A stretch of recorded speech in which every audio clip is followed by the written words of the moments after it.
Om Jnanatimidandhasya Jnanam Jana Shalakaya Chakshurunmilitam Yena Tasmai Shri Gurave Namaha. Brajendra Nandan Jai Shachi Shuta Hoilo Shai Balarama Hoilo Nitai. Who was Krishna has come as Gauranga, and who is Balaram has come as Nityananda. Chaitanya Mahaprabhu is Krishna and Balaram is Gauranga. And Nityananda is Balaram. So Chaitanya Mahaprabhu, he came to give love of Krishna. He is Krishna come to give love of Krishna. And his chief associate, Balaram Nityananda, on Chaitanya Mahaprabhu's order, even more merciful than Chaitanya Mahaprabhu, very easily distributes love of Krishna. So we should know who Nityananda Prabhu is, because if it wasn't for him, we wouldn't be here today. These are two songs one by Srila Bhaktivinoda Thakur, one by Srila Lochandas Thakur, in praise of Nityananda Prabhu. Bhaktivinoda Thakur says, first we say, Nadiya Godrume Nityananda Mahajan Pati Ache Namahata Jive Karan. That in the transcendental land of Godrum, which is one of the 9 islands of Navadvip. Navadvip means 9 islands. These are 9 transcendental islands which have appeared in Gauramandala Bhumi, which we won't find on the map. We'll find West Bengal.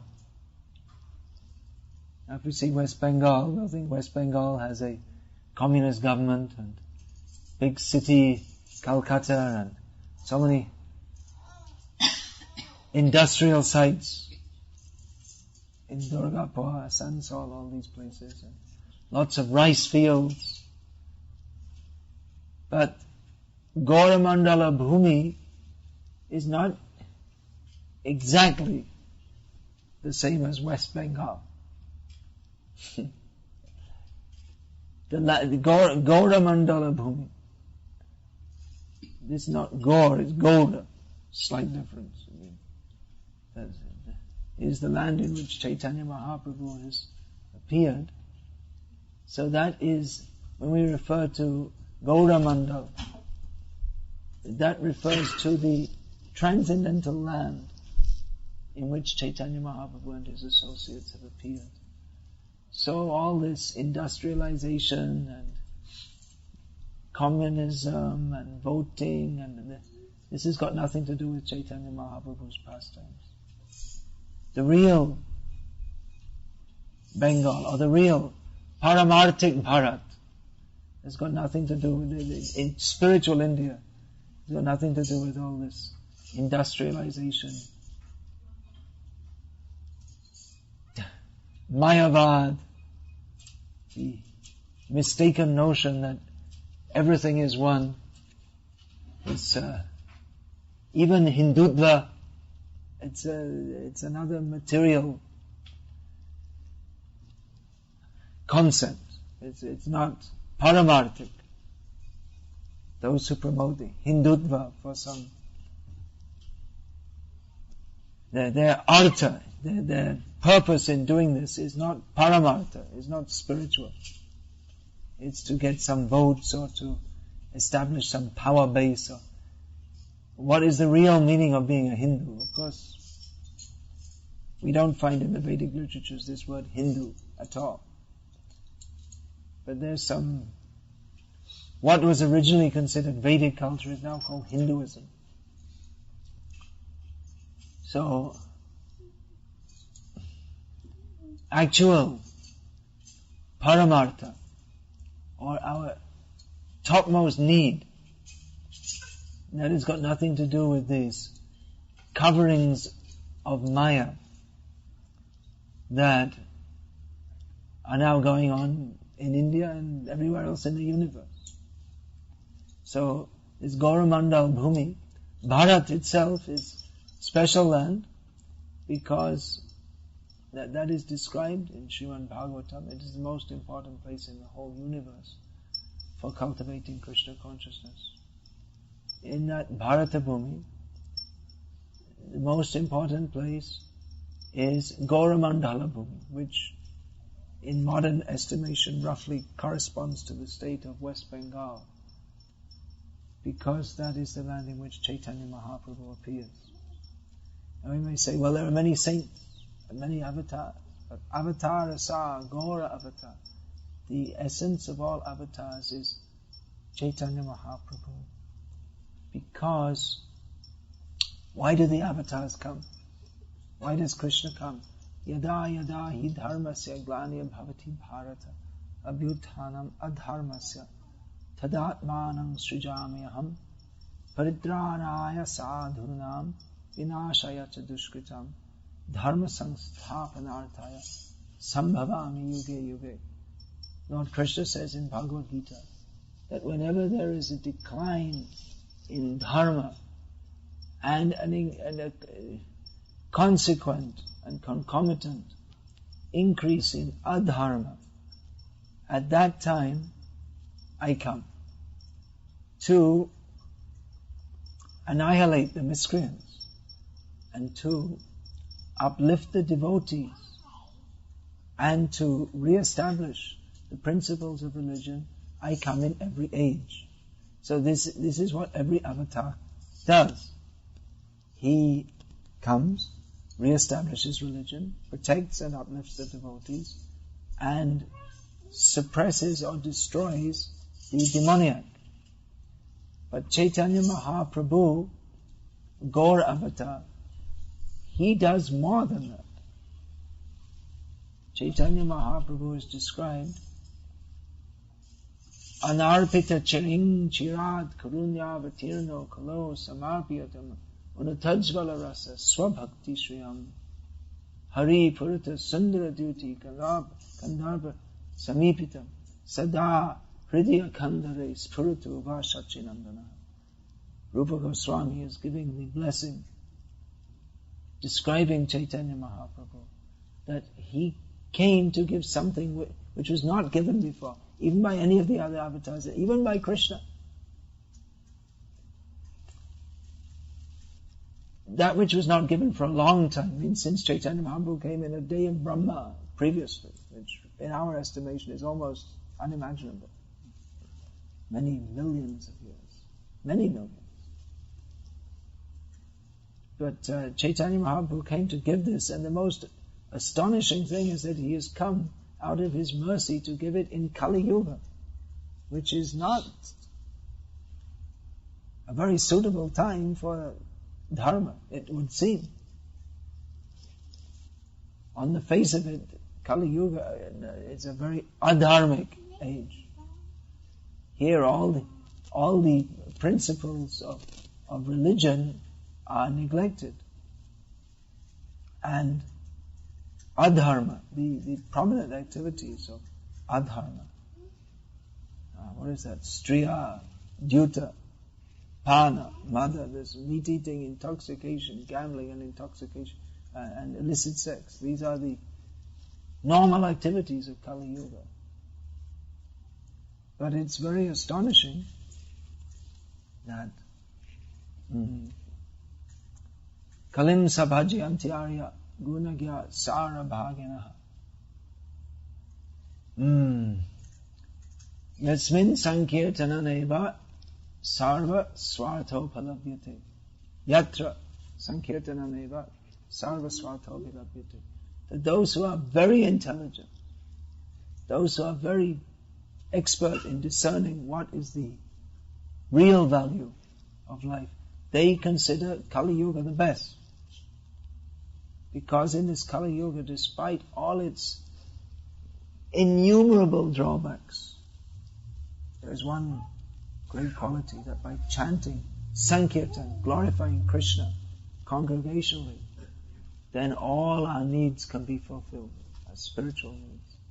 Kaledo Shanidhe Rajan Asihe Komahandana Kirtanat Eva Krishnasya Mukta Sangha Parang Vajay. Kali Yuga is an ocean of faults. In an ocean, just like when you fly from India to America, if you fly to the East Coast, you'll probably fly over the Atlantic Ocean. So you can see, if you're flying, you're looking out the window, miles and miles, just ocean, ocean, ocean, nothing. You might see, there might be a ship from time to time. The Pacific's even bigger.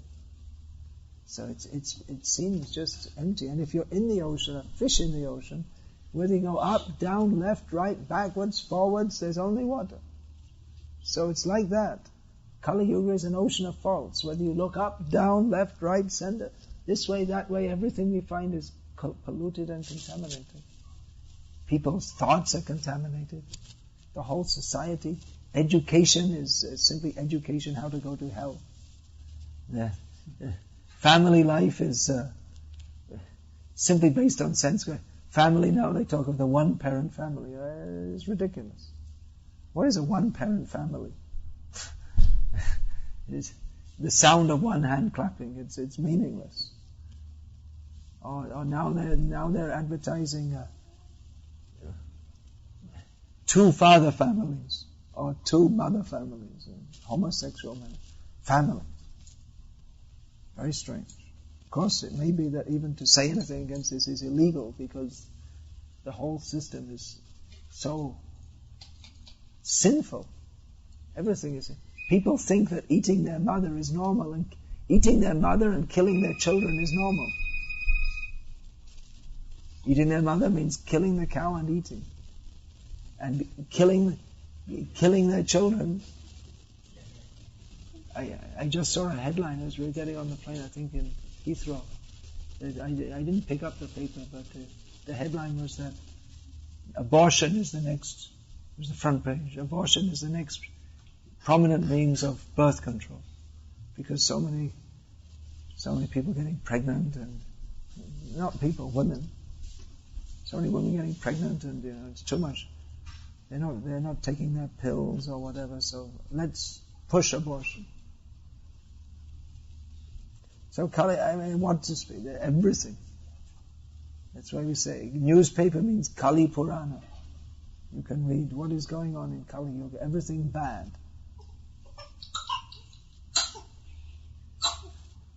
Who are we to vote for?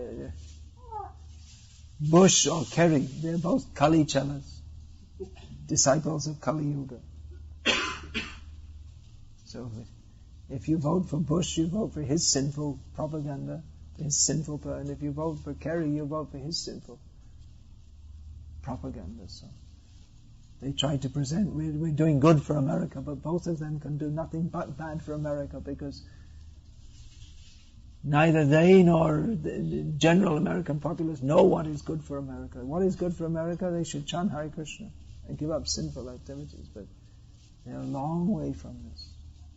So Kali Yuga is very bad, but there's one great quality, that by chanting Hare Krishna, Krishna Krishna, Hare Hare, Hare Rama, Rama Rama, Hare Hare, we can not only get free from the pernicious effects of Kali Yuga, but we can also attain Krishna. We can go to Krishna.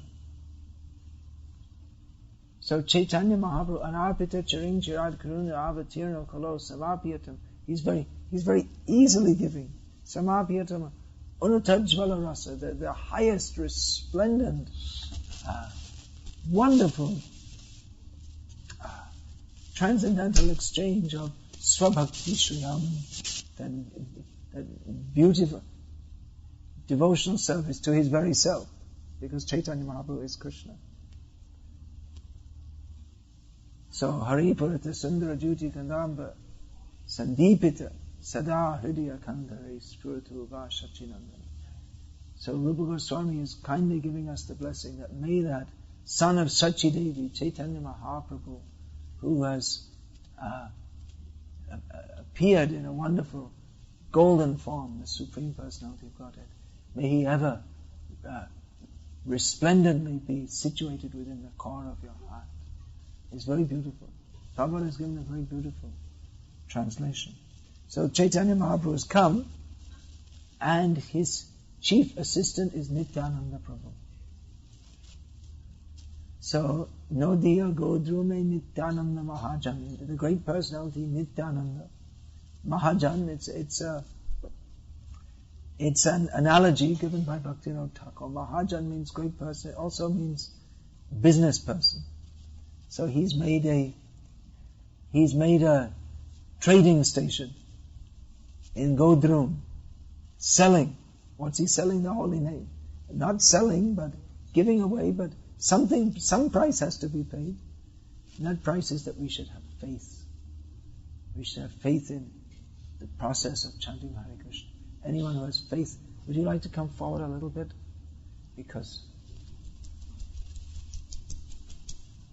my voice is, as you can probably not hear, it's not in very good shape right now. So, faith, we should have faith.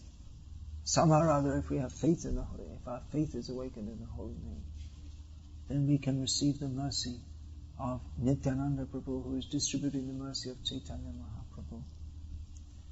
So Chaitanya Mahaprabhu's order that Nityananda Prabhu is distributing, he's begging everyone, you please take Chaitanya Mahaprabhu's order. What is that order? Follow Krishna, chant Hare Krishna, bhaja Krishna, worship Krishna, and karo Krishna Shikha. Learn about Krishna. Such a nice thing, such an easy thing. Nothing difficult.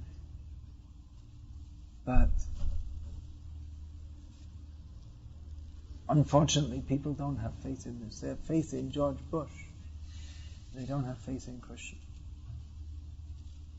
Unfortunate. Unfortunate. Very unfortunate. But those who have taken to Krishna consciousness, they are very fortunate. We should understand this. Anyone who has this opportunity to take to Krishna consciousness, very fortunate.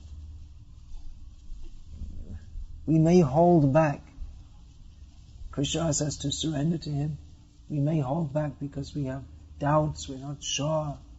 But we should find out. We should seek what is the purpose of life.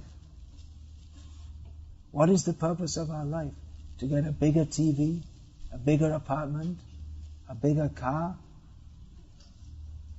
when they talk about credit ratings, what is your account? What is our karma rating? We're getting a bigger account. Unless we're chanting Hare Krishna. So we should consider, what is the purpose of life? Mostly, everyone doesn't think about it. It's dictated to us. No one actually says the purpose of life is to get money and enjoy the senses, but it's inherent.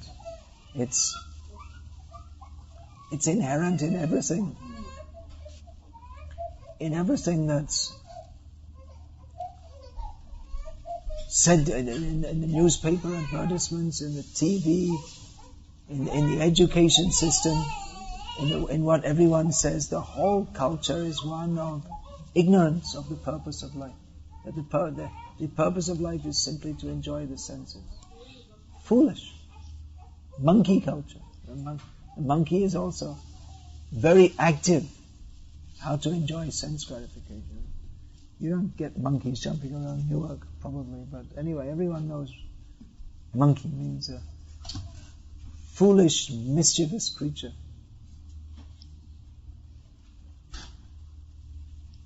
Somewhat intelligent.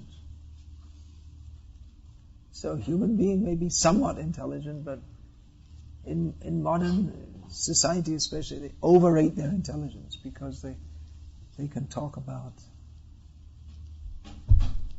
quarks and black holes, and which they're talking about, and they seem to be pretty convinced they exist, so just based on some mathematical speculations, and producing computers, and so many things, and very proud, especially in America. Don't mind me saying so, but it's natural because America is the most powerful country in the world at the present time. It won't last. It never lasts. There was the Babylonian Empire. Babylon means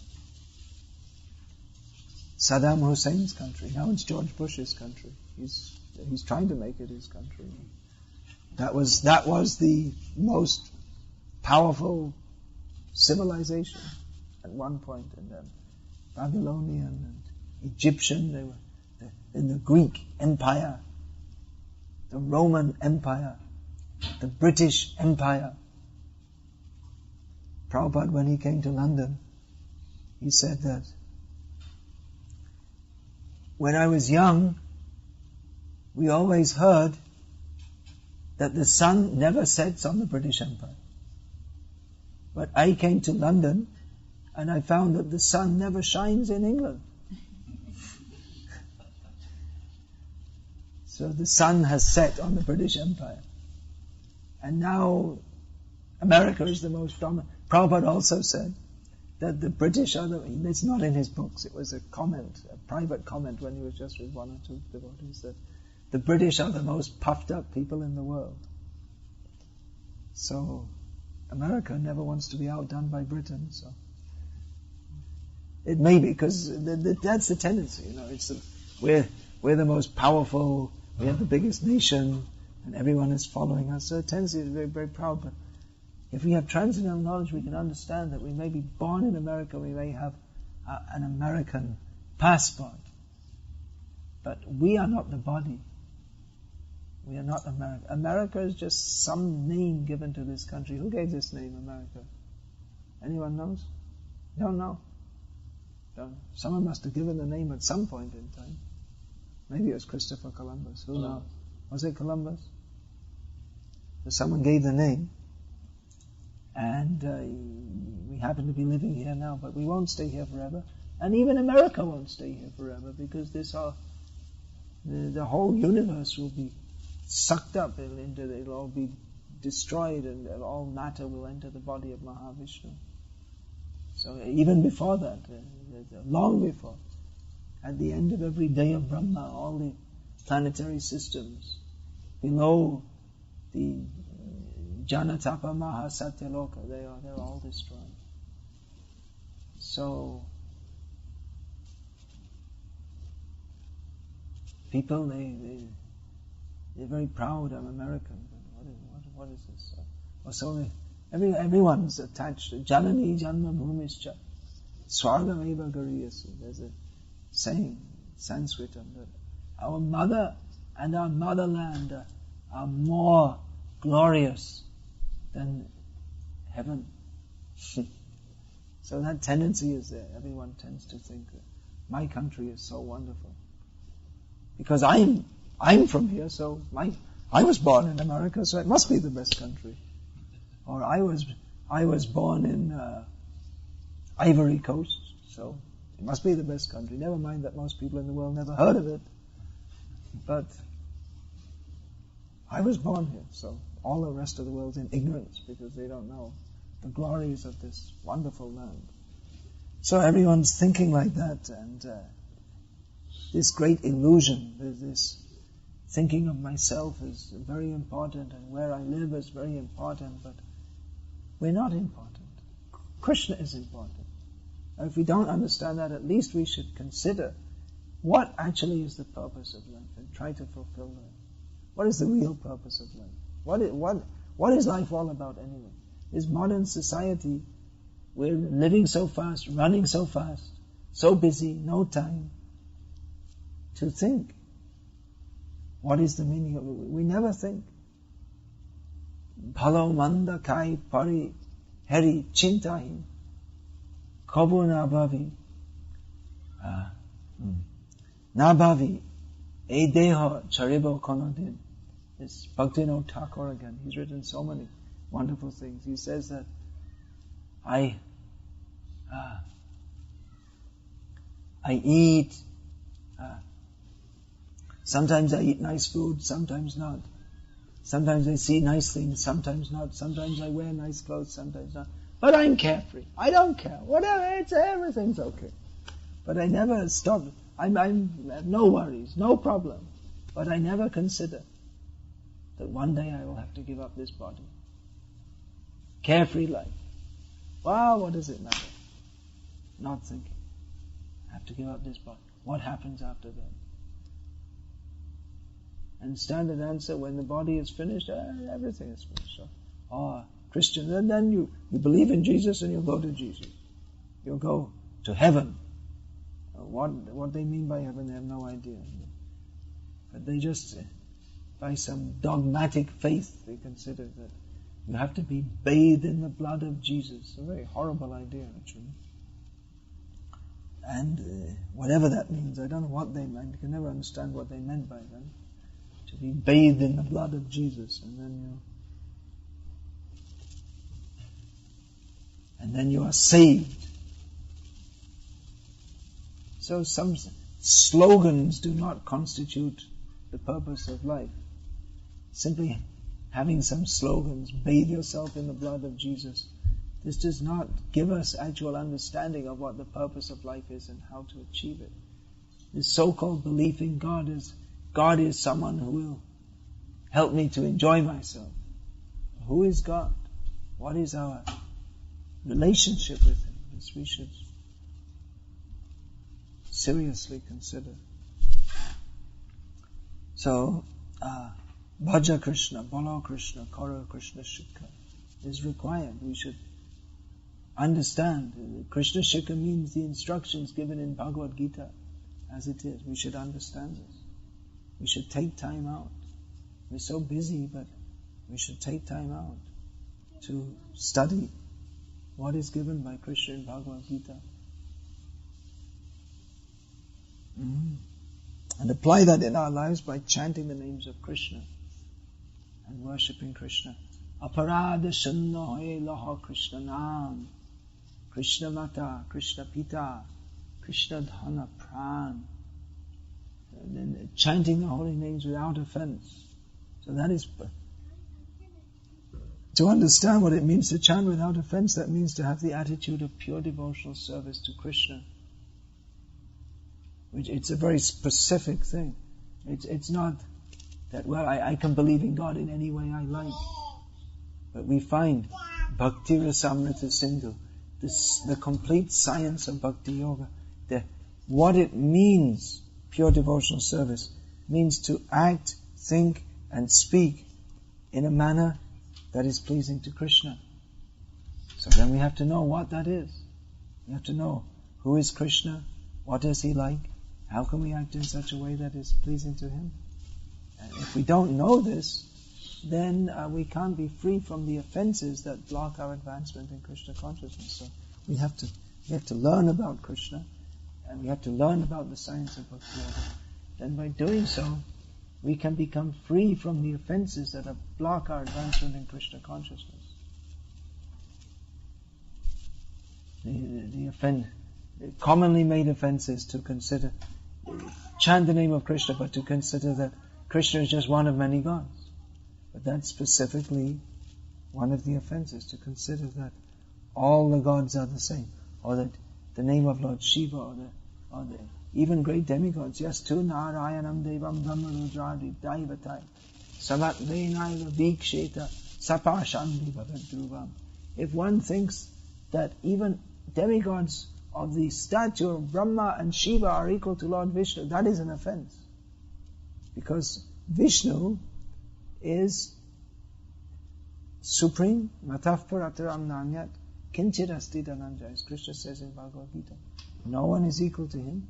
No one is superior to Him. Krishna is supreme. So we should understand. All these things need to be understood. We take so many years studying in school and studying very deeply different subjects. Just like what? Can you tell me what did you specialize in? What's your degree? What's your education? The commonly questioned in India, what is your educational qualification? That is what I'm asking. I didn't compare You didn't. I didn't either. My educational qualification is this Bhagavad Gita as it is. I'm still learning. So what's your line? What are you doing? Computer engineer. So you must have studied. You didn't just sit down on a computer and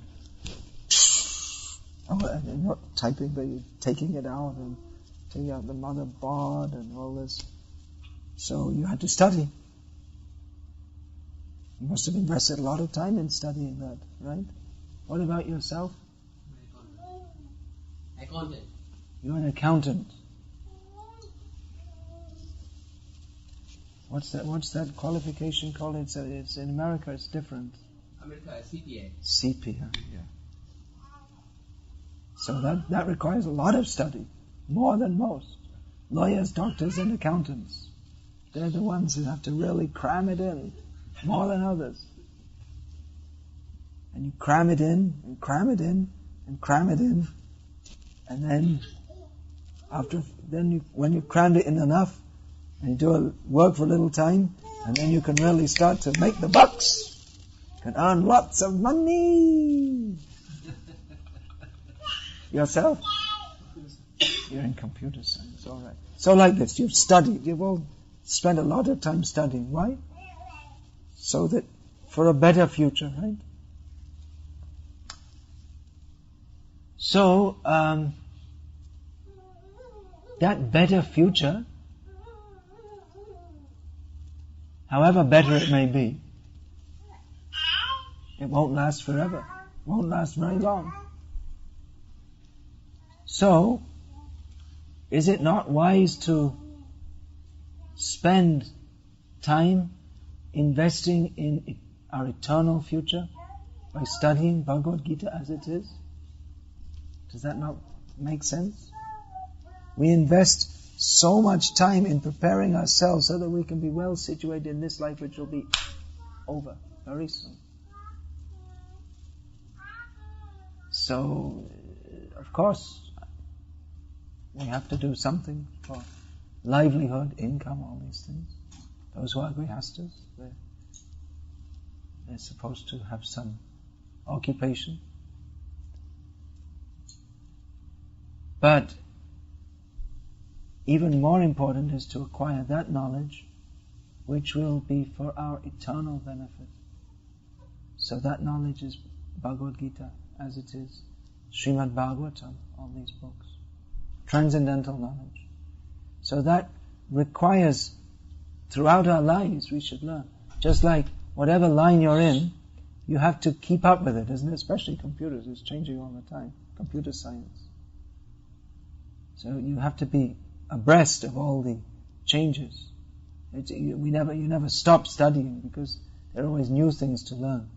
So in transcendental knowledge also, of course, transcendental knowledge doesn't change. It's like science can change. The history of science is a history of changed concepts. Always the concepts are changing. But transcendental knowledge is fixed because it is coming from Krishna. The Bhagavad Gita hasn't changed. It's not that we have to, now we have to update it for the 21st century. No such thing. Because what Krishna is talking about, that the basic spiritual principles, they remain the same, whatever happens in the world. Even if, theoretically, at some point in time, this kind of thing that you see in science fiction movies of being beamed up to another planet or something. There's a beam and then it takes all the elements of your body and then it's redirected somewhere else and your body is reconstructed somewhere else. Science fiction. Even if it was possible to do that. But the basic facts of spiritual existence do not change. That the body is temporary, it's only matter. But we are spirit soul. We are not the body. That the body can be flown through the sky at fast speeds. doesn't change the fact that within the body is the soul, Atma. So Atma, the soul, can never be satisfied simply by physical or even or mental or intellectual amelioration. The soul can only be, because the soul is Atma, the soul we are soul, we are not the body. So the Atma requires spiritual nourishment, which means to develop our relationship with Krishna. So this never changes. We require. It is not something that we might do. It's not something that we should consider optional. It is absolutely required. It's not that, maybe I'll go to the Hare Krishna satsang, or maybe I'll go to the beach, or there's some sports game on TV, maybe I'll watch that. Of course, we can say that's optional, we have that option, but as is stated in this song, the other song, Lochan bole mornitai jebana bhajilo janiya shuniya she ataghati hoilo. Lochan Das Thakur says that this merciful Nityananda, who does not worship him, they are knowingly, willingly committing suicide. So that's, suicide means we're killing the opportunity of human life. Very rarely we get this human life. And that is meant for understanding Krishna and coming out of this cycle of birth and death. So if we don't take this opportunity, then we are killing our opportunity. It's the worst violence to ourselves. We're thinking so many things, how to improve our situation, but we don't know that if we don't take to Krishna consciousness, then we are spoiling our human form of life. It's sinful, actually. We think of sinful as telling lies, stealing, murder,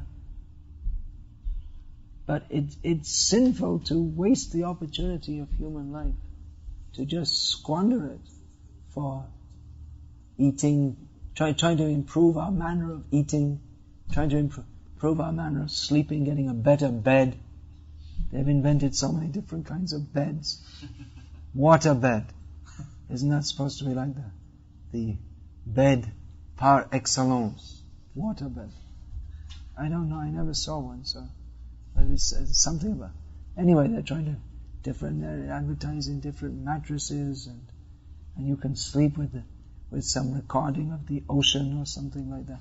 They're trying to find better ways to sleep, better ways to eat. What do you like to eat? Cockles and mussels. You know that in America maybe. Alive, alive, oh. It's an old Irish song. Cockles and mussels. That used to be popular. I don't know anymore. But on the beaches in England, they used to sell. These little like snails they take out of the sea, and people eat them alive. It's not very nice, is it? So we're thinking of better ways to eat, to sleep, and enjoy sex life, and better ways to fight. How much of the budget of America, how many billions and trillions of dollars are spent in devising different ways to blow people up, shoot them, poison them, and to stop others doing that to Americans. It's called the defense budget. It's a real euphemism. The defense, the attack budget, Ministry of Aggression. There you go.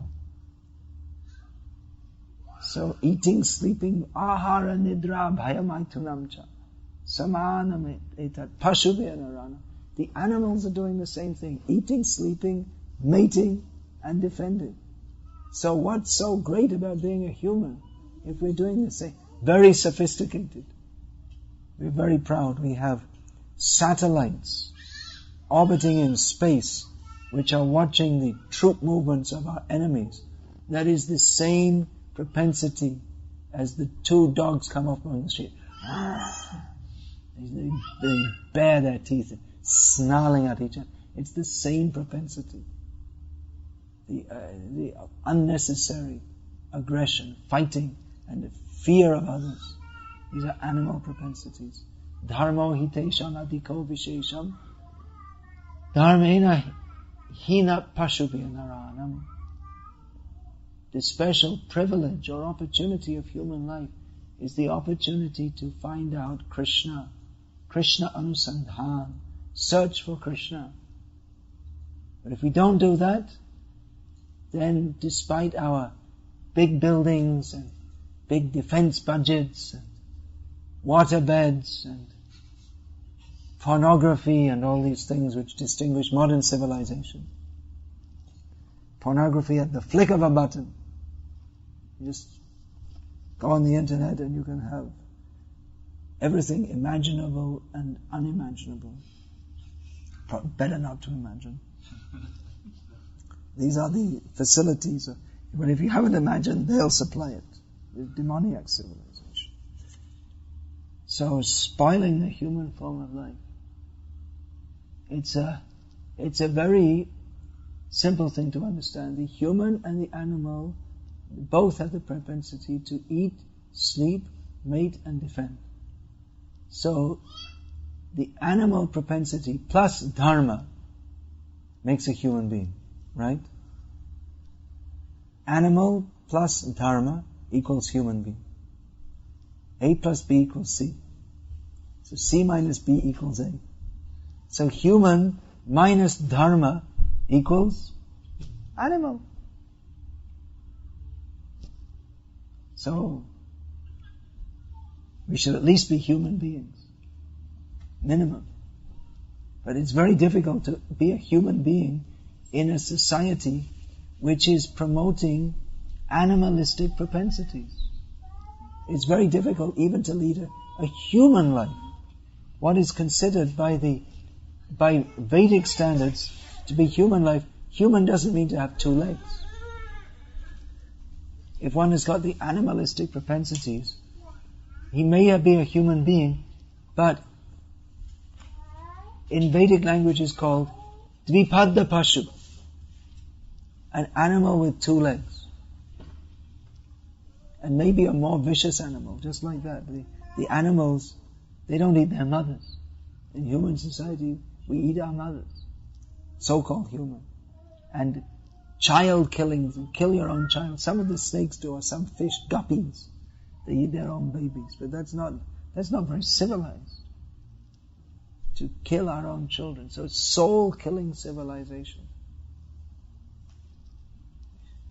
Even if we don't engage in these grossly sinful activities of animal slaughter, child slaughter, but simply the lack of endeavor to find out the purpose of life and pursue that in itself means spoiling the human form of life. So how far away we are from actual human civilization, and considering ourselves very advanced. And how lightly we tend to take Krishna consciousness. That is an absolute necessity. How lightly we consider that, maybe, I'll chant a little bit, or maybe go to some satsang, because we're engrossed in the activities of simply trying to earn money, and then social activities, family activities. So we don't say stop all this, but we should know that our priority is to understand Krishna. And actually, if we don't understand Krishna and teach that to our family members, we may think, yes, I'm a dutiful parent. We're providing food, clothing, shelter, good education for our children. But if we don't provide Krishna consciousness, then this is the main duty of the parent. Even the animals, they do this. They provide for their children. So if we don't give spiritual knowledge, then we are condemning our children to animal life. In this life, animal like human life, and in future lives. Because if we don't prosecute Krishna consciousness in this life, then we are certain to enter into the lower species in future. So it's very serious business. And Krishna consciousness is very joyful, there's no doubt. Krishna consciousness means singing about Krishna, dancing for Krishna, taking Krishna prasadam, hearing about Krishna. So it's very joyful. But at the same time, it's extremely serious, and it's not really optional. Optional means we have the option to take up Krishna consciousness or descend into the lower species of life. So what kind of option is that? Is it janiya shunya shay atagati hoilo? Knowingly, willingly killing ourselves. So, what is the option? If we ask someone that, well, I'll give you two choices. Either you take $1 million or I'll shoot you in the head. So, on the one side, one thing's so good. Of course, getting $1 million, I'm just giving the example because a materialistic person would think that's something very good. We also think it's very good. Anyone got $1 million? Give it to me. I'll use it for Krishna's service. So we also like money. Actually, all the money should be given to Krishna's devotees because they only know how to use it. Everyone else is misusing it. Like Ravana taking away Sita. So we want to use this Lakshmi for our own sense enjoyment. But the devotee takes Lakshmi and engages in the service of Narayan. So if we try to enjoy Lakshmi or money separately from Narayan, then we're like Ravana, rascal Ravana. So, this example, $1 million, or get shot in the head. So for most people there's no, anyone who says, give me the $1 million, don't shoot me in the head. So it's like that, we say, either take to Krishna consciousness or, just like once Prabhupada was on this TV show, it was very famous in England at that time, called the Late Night Lineup. It was something like David Frost or something. So they asked Prabhupada that, well, according to you, what happens if people don't take to Krishna consciousness? Prabhupada said they become a cat or a dog. And they cut the program. It was a live program and they didn't like that. It was truth is painful for those who are desirous to live in falsity. Maya means falsity. So we're living in the atmosphere of falsity, trying to imagine, I'm an American, I'm earning so much money, I have this car, that car, I'm getting another car. So many things. So this is falsity. So we don't like the truth. It seems painful. Actually, the truth is very sweet. To know that Krishna is our Lord, Master, Krishna Mata, Krishna Pita, Krishna Dhana Pran, Krishna is our mother, Krishna is our father, Krishna is the very wealth of our lives. To know this is very sweet. But because we're accustomed to taking poison, we don't appreciate that. We prefer drinking, we prefer to take that. We're addicted, just like an addict, tobacco addict, heroin addict. They don't talk about tobacco addicts, but it's an addiction, just like heroin addict or any such thing. So we think, it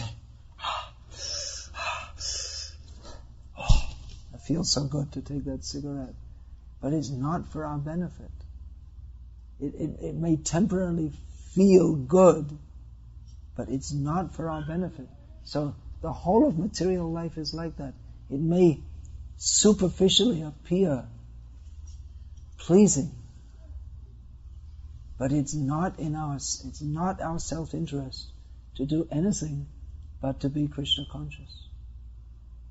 So that's very painful. You think, but. There's so many buts that come. But what about this? What about that? What about everything else? But what about Krishna? What is the meaning of our lives? We should consider. So Krishna Mata, Krishna Pita, Krishna Dhana Pran. Krishna. Now, having said this, now you're feeling very uncomfortable. I have to give up my family. Sounds like that, doesn't it? There's no other meaning to life but Krishna consciousness. So, you considering leaving your family now? Can't say that in front of the wife. Now the wives become a little jittery. But Bhaktivinoda Thakur says next, Krishna samsara karo. Live in family life, but make it based on Krishna. Make Krishna the center of your family. Bhaktivinoda Thakur himself, householder throughout most of his life. So Krishna samsara karo, charyana cha. Give out, live in family life with Krishna in the center, and give up all those activities which are detrimental to our Krishna consciousness. Our family life should be based on Krishna. Jive Dvaya Krishna Nam Sarva Dharmasa. Just understand these two principles. Mercy to the jivas and Krishna Nam. This is the essence of all dharma. So that means that we ourselves should chant Hare Krishna, Krishna Krishna, Hare Hare, Hare Rama, Rama Rama, Hare Hare. And that's for our own spiritual benefit. But we should, a Vaishnav is, so far I've been speaking about considering our own benefit, but we also have to consider the benefit of others, that we have to give Krishna consciousness to others also. Just like this song, Nadiya Godrume Nityananda Mahajan, this was composed by Bhaktivinoda Thakur for his disciples to sing as they are going out in the village, so that others can hear. That others can hear what is the message of Krishna.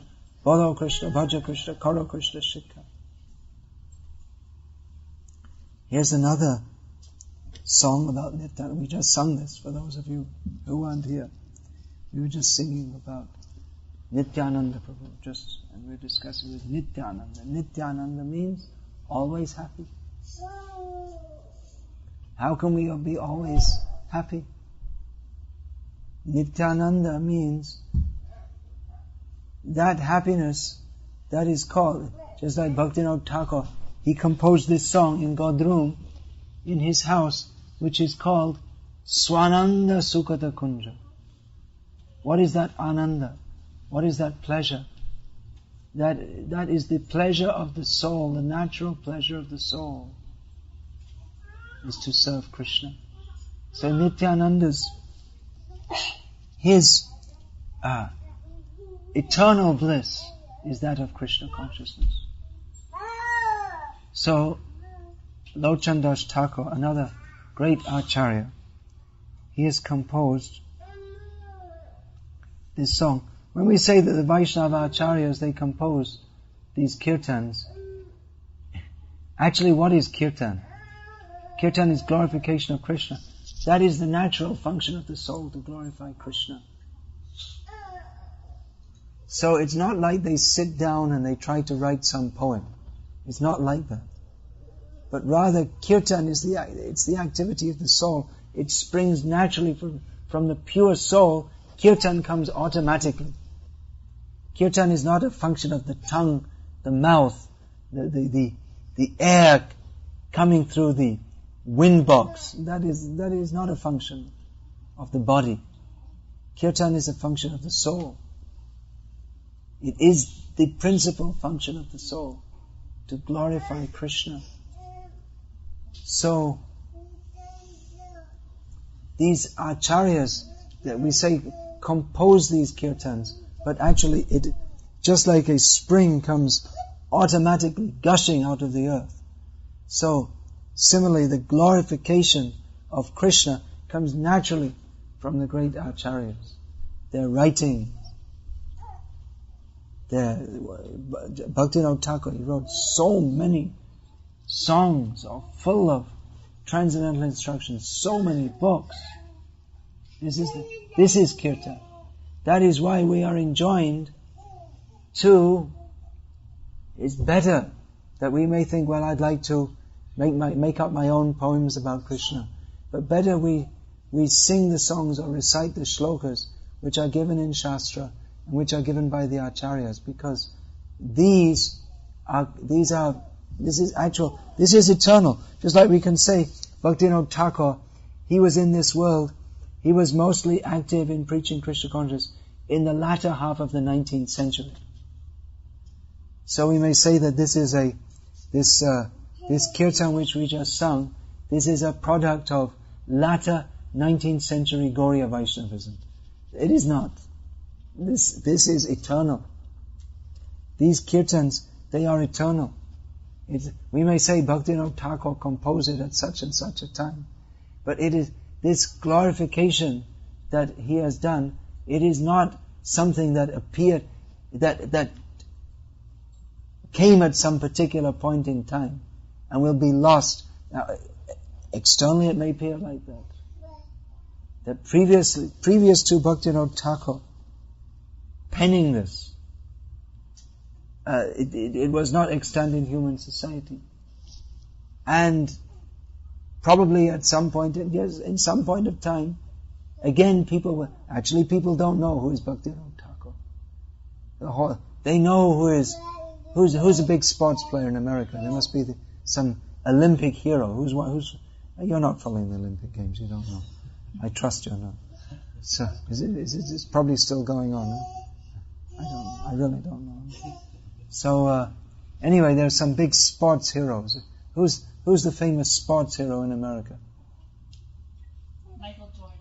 Michael Jordan. What does he do? He's baseball or football or basketball? Basketball. So he's a famous basketball player. People have heard the name of Michael Jordan and not heard of Bhaktivinoda Thakur. There is no comparison between Michael Jordan and Bhaktivinoda Thakur. They're completely different. You can't compare a crow to a swan. Even that comparison, it's too. The difference between Michael Jordan and Bhaktivinoda Thakur is far greater than the difference between a swan and a crow. Bhaktivinoda Thakur, so spiritually elevated, living this principle, Jibe Doya Nami Ruchi, Jibe Doya Krishna Nam Sarva Dharma. Living, he is that principle. We can say the personification, but he is living that principle. It is his life. So many things he has composed, but these are all eternal. Nityananda is eternal.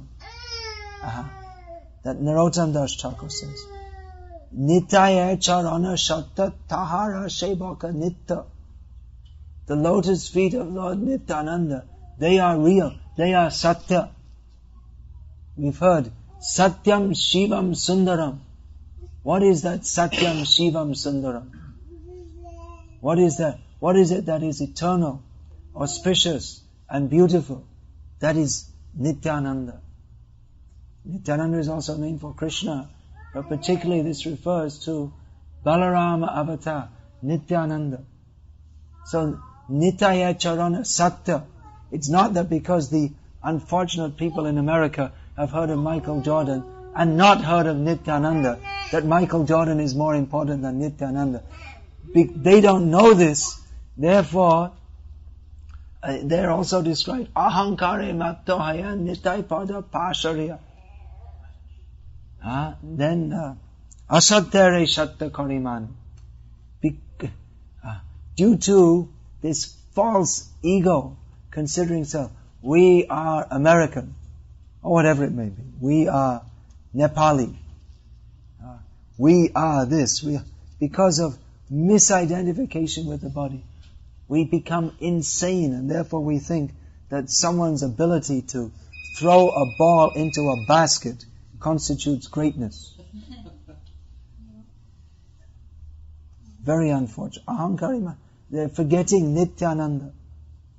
It means they're forgetting Nityananda Prabhu and forgetting what is our own eternal happiness. And therefore, what is unreal, we take to be real. We take Michael Jordan to be important. We take Olympic Games to be important. We take the war to be in Iraq to be important. It's very important, isn't it? It's very important. The war in Iraq, kind of, but not really. Just like someone in their garden, they may find ants and they chuck some water on it, and or some insect killer, and all the ants are killed. So the Iraq war is something like that. It's whether we're in the human life or do they call it war? Iraq war? Is that what they call it? They call it a war. Okay. I thought they might use some euphemism like the uprising or something like this. At least they're honest about that. It's a war. Okay. So some ants die, some humans die. But what's the difference? If we don't know Nityananda, then the human life, it's been passed no more meaningfully than that of an ant. We're thinking so important. Latest news, they have 24-hour news service reporting everything in the world which they consider to be of importance. They don't know Nityananda. They don't know who is Bhaktivinoda Thakur. How they missed the purpose of the human form of life. How they misunderstood. How unfortunate. If we don't know who is Bhaktivinoda Thakur. Srila Prabhupada came to this land. America is glorious. America is a glorious country. Because Prabhupada placed his lotus feet here. Prabhupada actually, he praised America. America is a very good country. Why? Because they have taken to Krishna consciousness. They've given the opportunity for spreading Krishna consciousness. Otherwise, everything in America, what does it mean? Without Krishna consciousness, everything is futile, meaningless. Hare Krishna. Lucky child. The children in the apartment are thinking, very nice baby. They don't know how fortunate he is, being brought up in Krishna consciousness. So ahankari maktahaya nitai padapasa asatyari satyakarima nitai charana shatta tahara shivaka nitya. So the Nityananda, he is eternal, and his servants, they are eternal. We should not think Bhaktivinoda Thakur is a person who was born and died. Rather, it's not in this song. I was hearing on that tape that Gauravinda Maharaj was singing. Practically the same thing. That's that other. Nitai Guna Maniyama. What's that song he was singing? It's very similar to this song, also by Lord Chandas. Anyway, it's I can't, now I'm forgetting. But anyway, the last line. No, not Paramakarana. It's Akrodha Paramananda Nityananda Raya. That's one.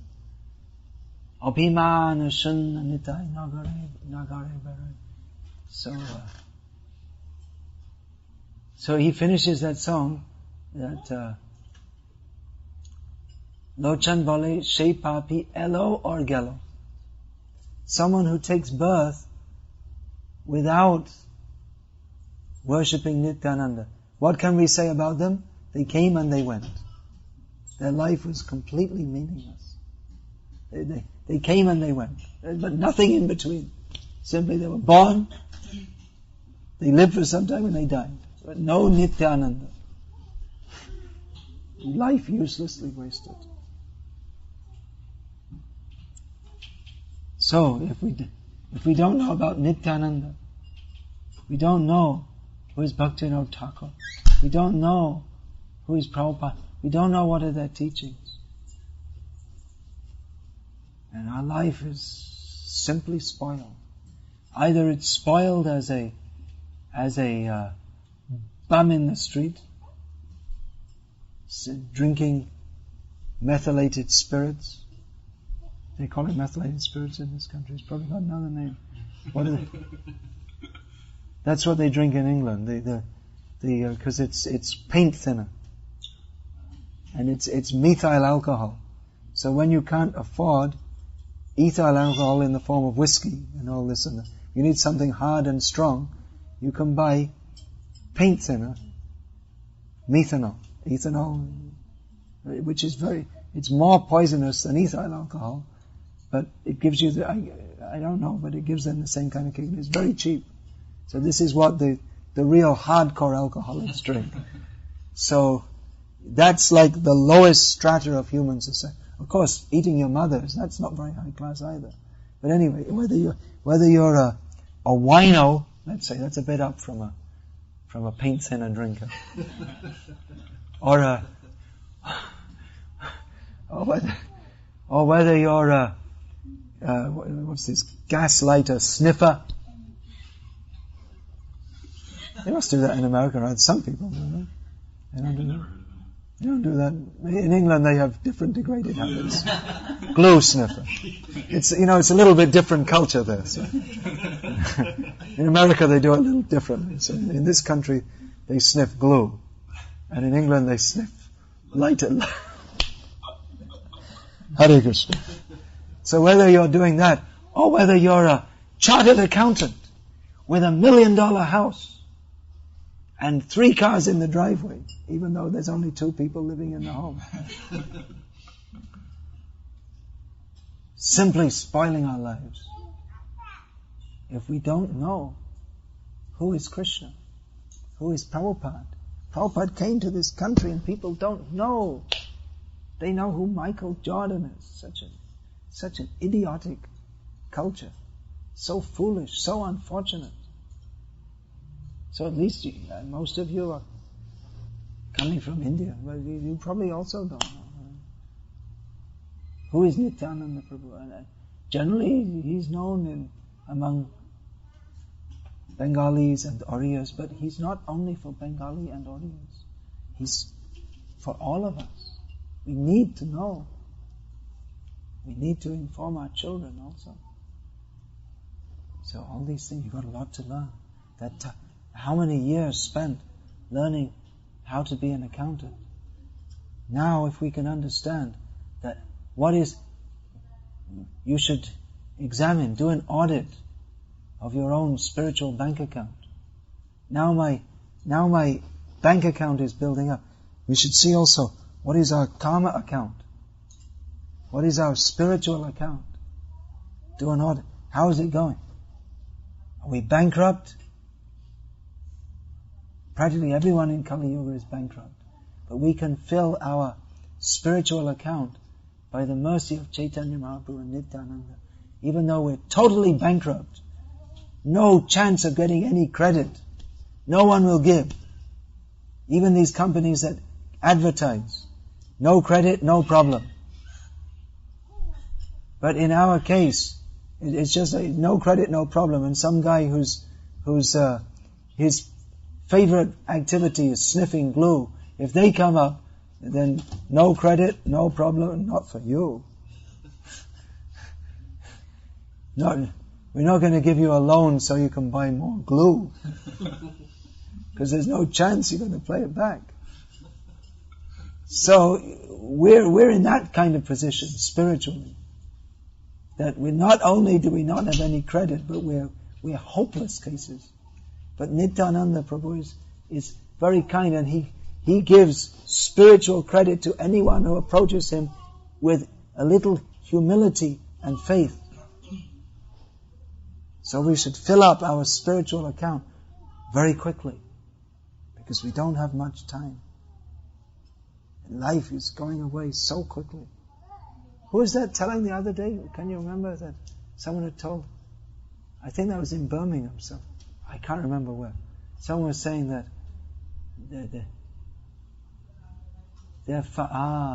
that was no, I can't remember. Anyway, someone was telling their father. Now, I think it was that Sundari Radhika Shakuni was saying that her father, who died recently, had said that my life, it just feels like the whole life feels like 5 minutes. He was 80 years old. Where is the time going? As Prabhupada said, I was an old man. And now I'm an old man, I'm walking with a stick. He was walking in Puri on the beach. He said, I remember when I was here, I was 20 years old. Now I'm more than 70 years old. Then I was running and jumping in the waves. Now I have to stick walking. That just seems like a short time. Our life will go. You see these young children, in a short time, they'll be getting their college degrees, having their own children. Time is going. What are we doing with our lives? So we have to invest time to learn about Krishna.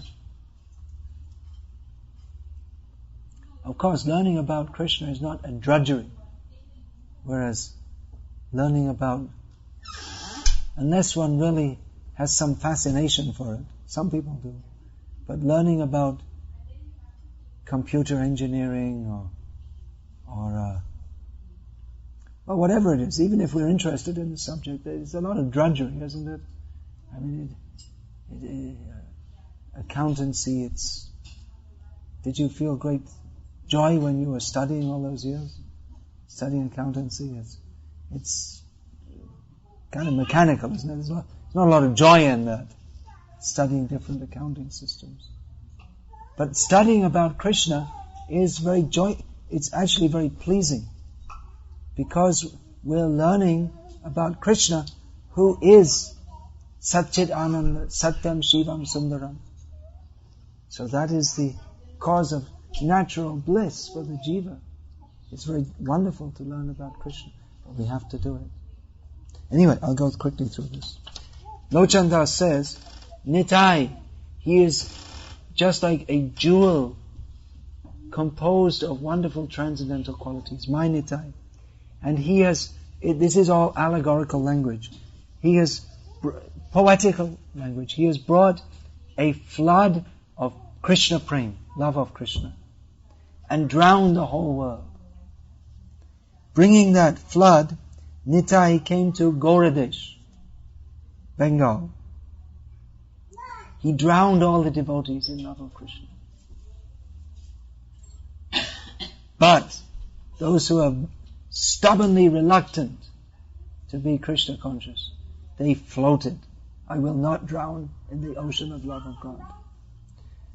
So Nityananda was more determined than them, that they should not survive the flood of love of God. In other words, they should also drown in the ecstasy of Krishna consciousness. So forcefully he gave them love of Krishna at a level that even Lord Brahma, it's very difficult for him to attain.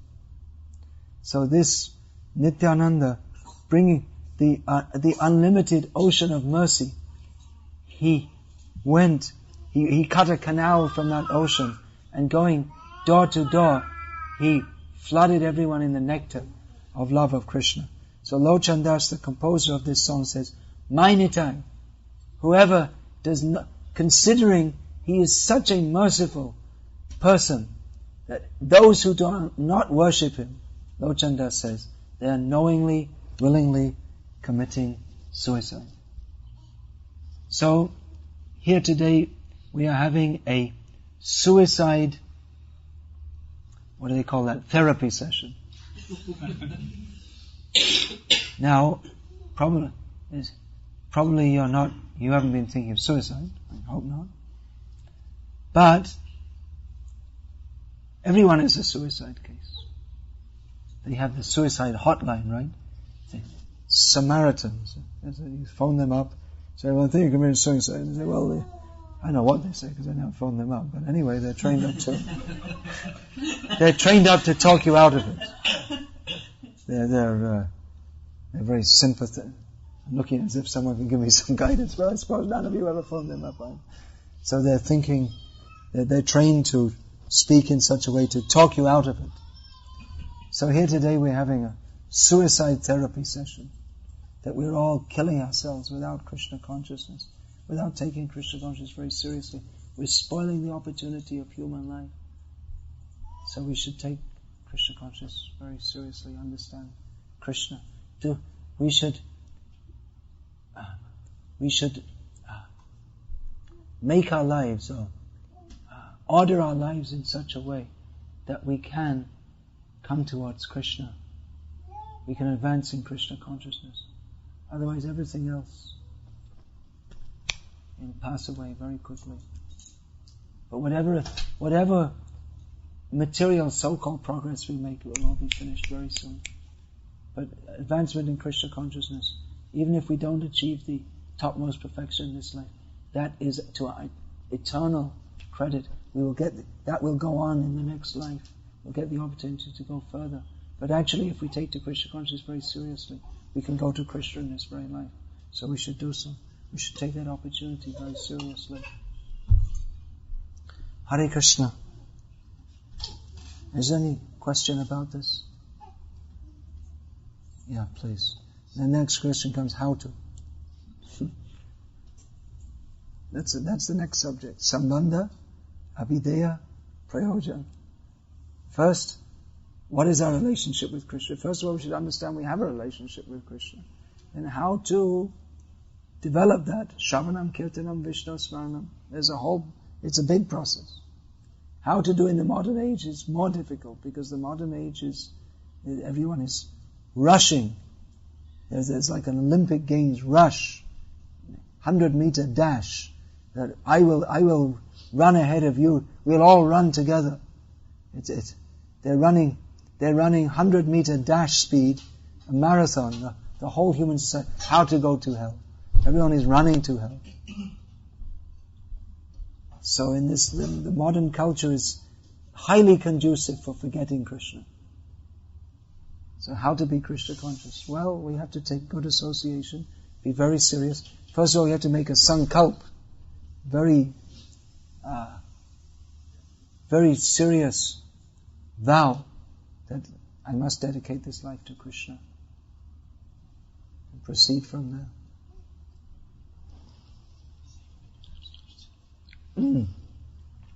What were you going to say? Question?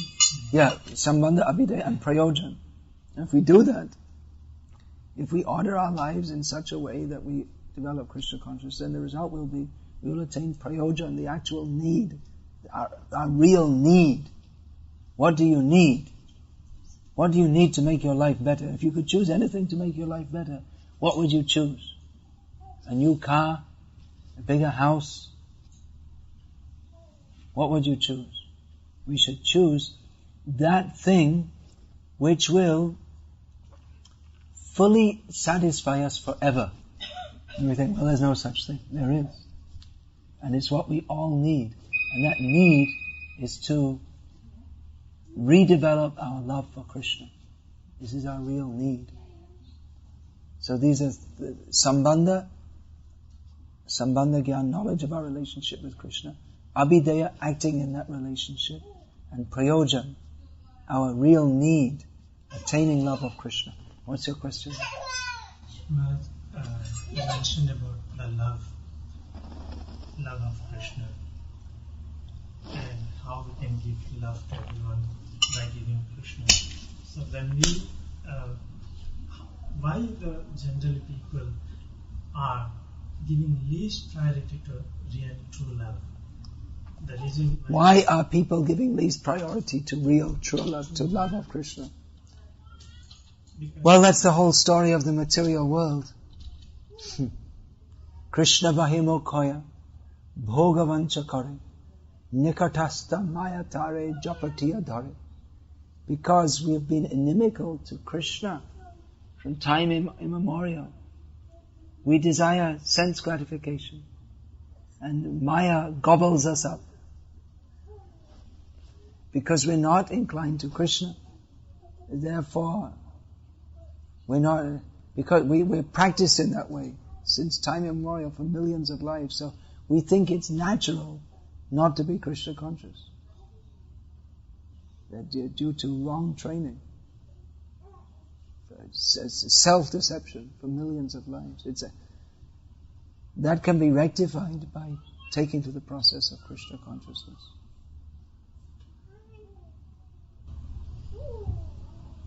One thing you said that about sinful activities which we do.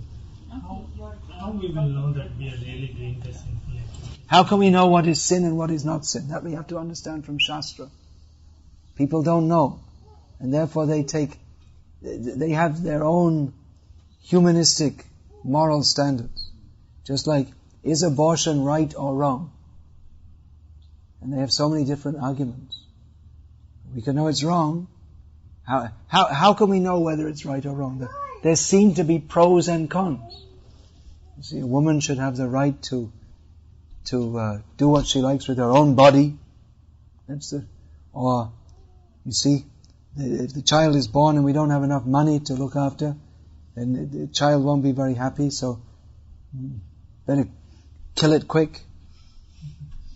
And save him the unhappiness. Or we were going to go on a holiday but then got pregnant, so we had to choose between the holiday and the baby. What do you think? I think we should go for the holiday. Okay. So there are so many arguments for abortion and against. But how can we know actually what is right? There may seem to be pros and cons. Then we should understand from what Krishna says, what Krishna gives us in Shastra. Then we can know for sure. Because our human judgment, that will be imperfect. But what is stated in Shastra, that is perfect. So what is right and what is wrong, we have to know from Shastra. If we don't know, then we're in trouble. Pravriting janana vidur asuraha. Those are called demons, asuras, who do not know what is correct action and what is not. It's simply by not knowing what is correct and what is not correct, we are classified as asuras, or ungodly persons. And because of not knowing that, then nasa siddhim avapnoti nasukam naparangatim. We cannot attain perfection or happiness or the supreme destination. Tasmat shastra pramanam te. Tasmat shastra pramanam te karya. I said this verse so many times, I'm forgetting. Tasmat shastra pramanam te karya karma ivambas. That's the last line. Anyway, the purport is that Gyatva Shastra Vidhanotam. We should know what is stated in Shastra and live our life accordingly. It's required to do so. We should know. It's just like if you're living in America, you have to know what are the laws of the land. If we don't know the laws and therefore we flout them, we suffer.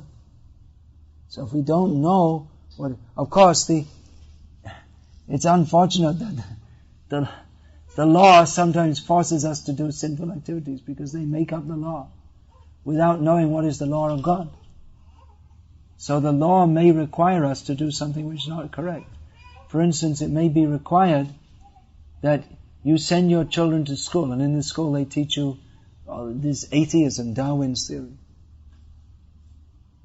So we should know actually what is correct and what is not correct from Shastra.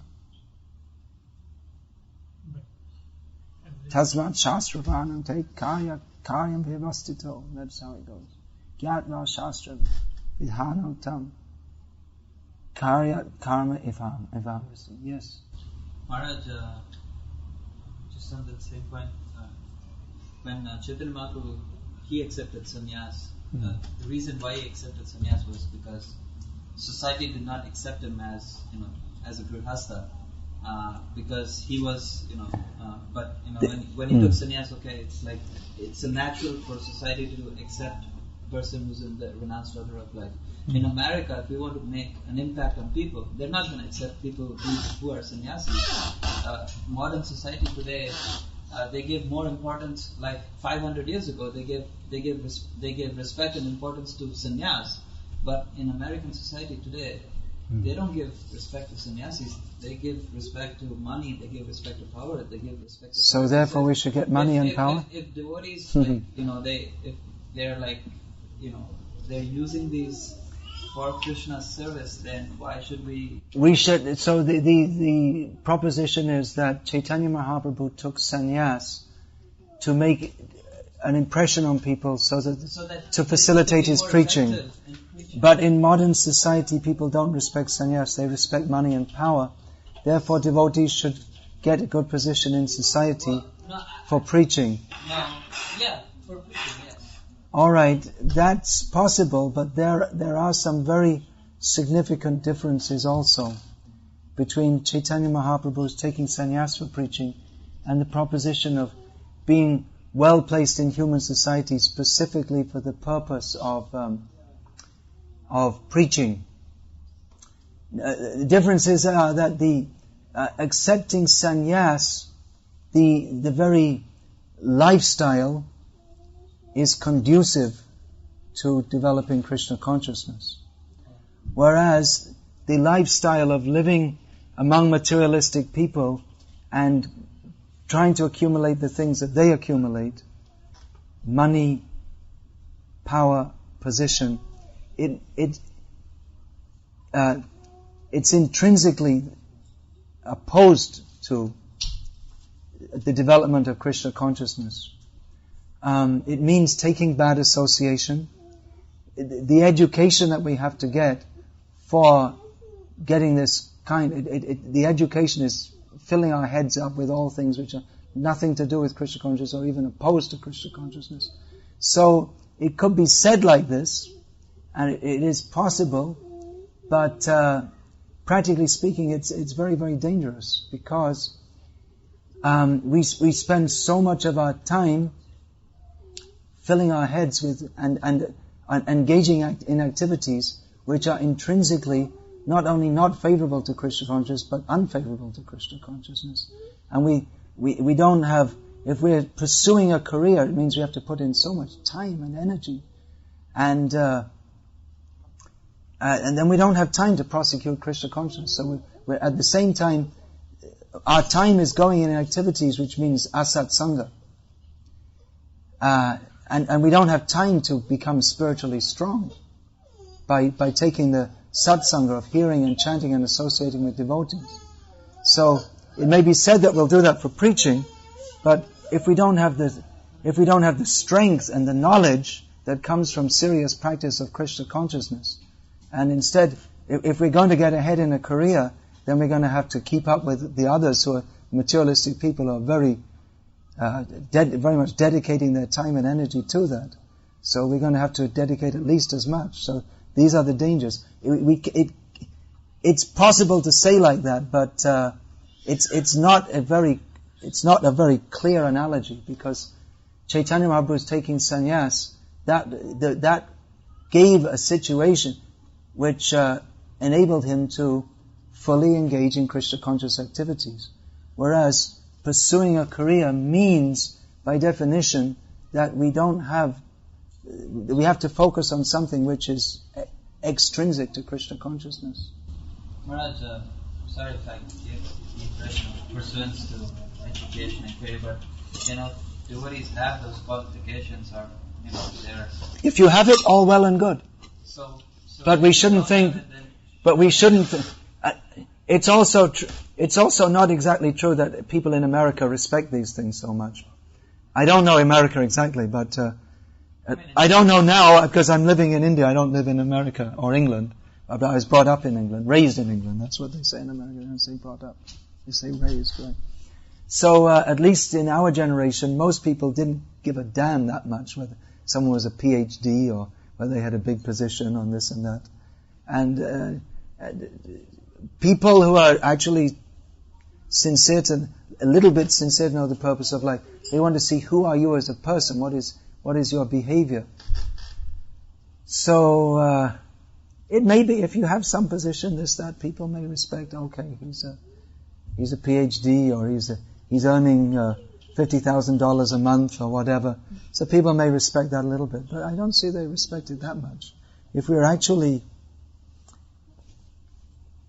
actually have spiritual knowledge and realization, that in itself will be more. If we have these things, all right, okay, we can use in preaching it. We can say we can use it in preaching. Of course, if we flout it too much, people will think, who is this guy? He's all the time telling us PhD, he's a PhD, and he's earning 50,000. It may also have the effect of turning people off. That's also possible. But if we actually have spiritual qualities and knowledge, that in itself will be more. If we think of impressing people, that will impress more than anything. So if we have those things, all right. But if we think as a preaching strategy, I will spend the next 20 years of my life pursuing a career, and then I'll become very impressive to people, then I'll preach. But in the meantime, we lose our Krishna consciousness, or we don't develop sufficiently in Krishna consciousness. A neophyte devotee with a big position in society cannot impress Krishna consciousness on others nearly as much as an advanced devotee with no material qualification.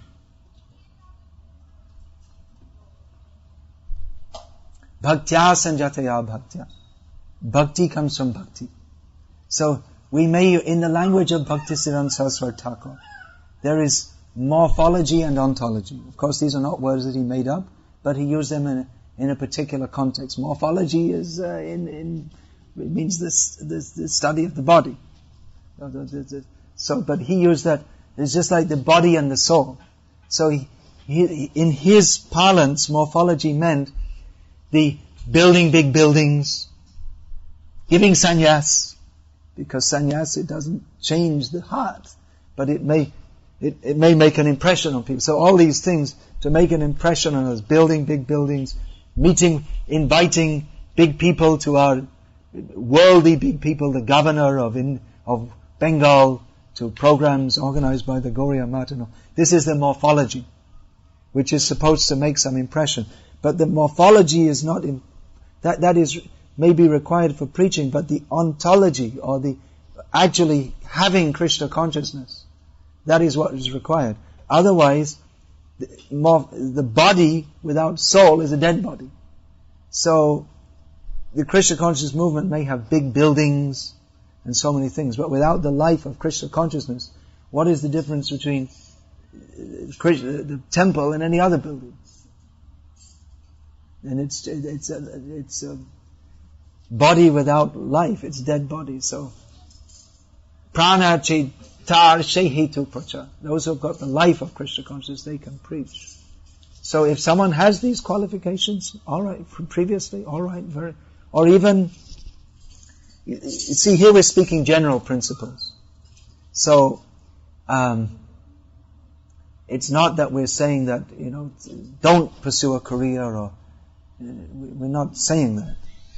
But the general principle is that we should see how our life is developing in Krishna consciousness and understand that this is our real priority. Now, just like, for instance, I'll just give an example. That one of my disciples had some qualification in accounting line, actually. And he asked me that, I can do in part-time, I can get a higher degree. But it'll mean for 2 years spending a lot of time studying this. But then after that, he's still a young man. After that, I can earn much more money doing the same work. So what should I do? For 2 years, my Krishna conscious life I won't be able to do so much preaching, and it'll be tight. So I recommend he did it. You've got a family, you might as well invest this time for 2 years and earn more money, and then for the rest of your career, you'll for the same amount of work, you'll be earning more money, which you can use in Krishna service and And now I recommend now you save up and retire early, and then you spend from the age of 40 or 45, you just spend all your time in Krishna consciousness. So it's not that we're against career development per se, but we're saying that that we have to see what our priorities are. That Krishna consciousness, everything has to be judged in terms of Krishna consciousness. If we can be a successful lawyer, doctor, businessman, and at the same time very Krishna conscious, very good. And if we're actually active in spreading Krishna consciousness in those circles, that's very good. We want that the upper echelons of society take to Krishna consciousness, because yad yad acharati shreshtas tat tat eva taro janaha. What those who are considered great do, others tend to follow. But at the same time, we have to be very careful, because if we have to spend so much time studying and then so much time working, and then we don't actually become Krishna conscious, or our Krishna consciousness doesn't develop, then what actually is the use or the point? So if Grihastha life means that we have to consider all factors. We have to consider maintaining the family, social, all these different things. But that, just like we were saying, Krishna Shankshakara, the center has to be Krishna. Everything has to be concerned everything has to be considered in terms of Krishna consciousness. If we think of Krishna consciousness as simply as an adjunct to our family life, something that's tagged on at the end, if there's time, something we squeeze in between everything else, then we're not going to. That won't be proper prosecution of Krishna consciousness.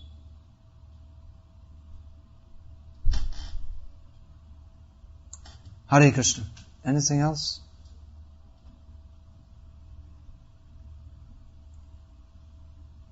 All right. So,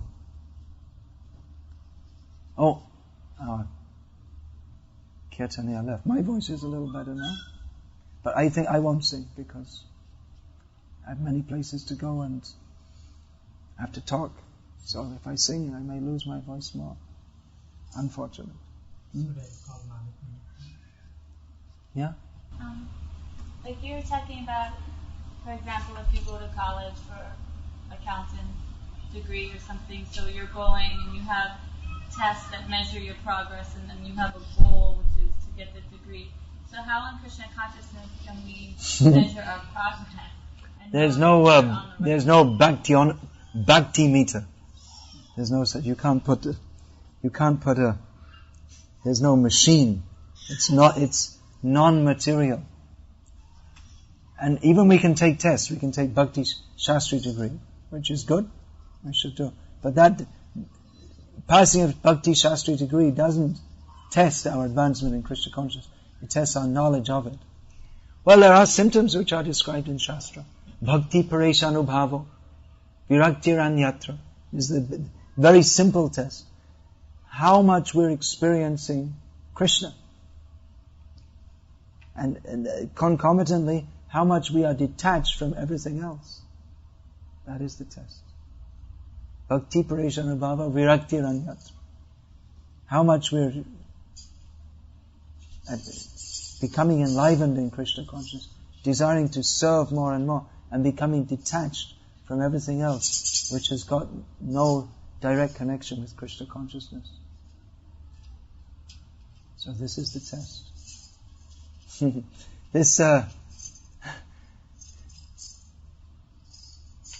I just remind me of something that many times devotees from Western backgrounds, they come up with the great idea for preaching, that we shall form a rock band, then we'll become famous, and it'll be great for preaching.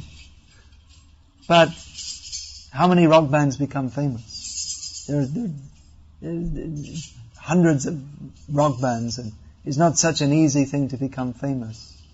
So it's like, I have this material attachment, but I want to use it for Krishna's service. But we usually find that they become more interested. they get more and more into rock music and less into Krishna consciousness. And even the preaching, what is the preaching? There are so many rock bands. Who's going to take interest in you? And even if you do become famous, well, as Prabhupada said, that they're commenting on this once, he said that people come, they're coming because of the music. When the music stops, then they'll all go away. They didn't come for Krishna. So, it just reminded me of that. We can, there's what Prabhupada called is dovetailing. We can dovetail our material desires and propensities in Krishna's service. And that can be called karma yoga. But we should be very careful that we don't remain simply on the platform of karma and think that this in itself is bhakti, as has been very wrongly preached. It's a very common misconception in India that work is worship. That simply to work is worship, but that's not according to Shastra.